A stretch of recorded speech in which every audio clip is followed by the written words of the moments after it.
Hey, it's Lee here with Mantis Mechanics, here to show you a torturous traditional Kung Fu exercise called the frog jump. I've seen a lot of different ways of doing these, and I've heard of a lot of people getting knee pain doing these frog jumps. So I wanted to show you guys the proper way that I was shown how to do these and what not to do as well. So the frog jump. First of all, feet position. We want our feet parallel, okay, as straight as possible. And we want them right underneath our hips. That's where we're going to get the most power, and we're not going to hurt ourselves. You don't want them way out here or wide, and you don't want them narrow either. That's not going to work. So we want right underneath our hips. We're going to create external rotation. Remember that from our horse stance explanation, that we're trying to twist our feet into the ground as we bend at our hips, not at our knees first. We don't want our knees jutting forward, right? We don't want them doing this. We want to bend at our hips. The knees are externally rotating. I'm going to go down below parallel if I can. If I can't, I'll show you another version, modified version that you can. This takes a lot of mobility to do the frog jump, and some people just don't have it. So I will show you a modified version. So for this one, we want to create external rotation as we go down, get to the bottom, below parallel, and then we're going to do a little jump. When we land, we want to land on the balls of our feet.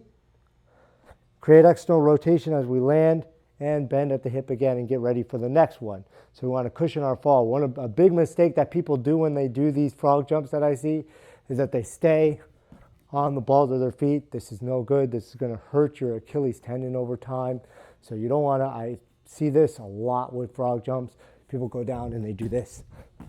No, don't do that. It's like a squat. It's just a jumping squat. It's not as high, jumping as high as you can either. You don't want to try to do here and jump really high. No problem. I know that wasn't really high, but it's the highest I can jump. So you don't want to try to jump as high as you can for these because you won't last very long. These are meant to be done in the hundreds or even the thousands. The most I've ever done in one row is 1,000, and the next day I couldn't walk. So I don't recommend doing that many in the beginning. But generally, the idea is in one sitting to do 100, 200, and so on. So we want to do these in succession, and we want to just take little hops. So we go down, up,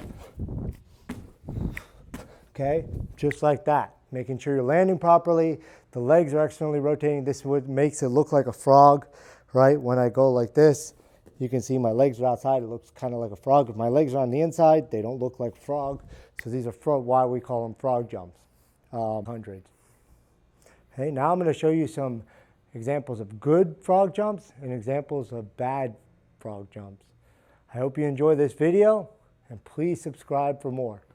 Thank you.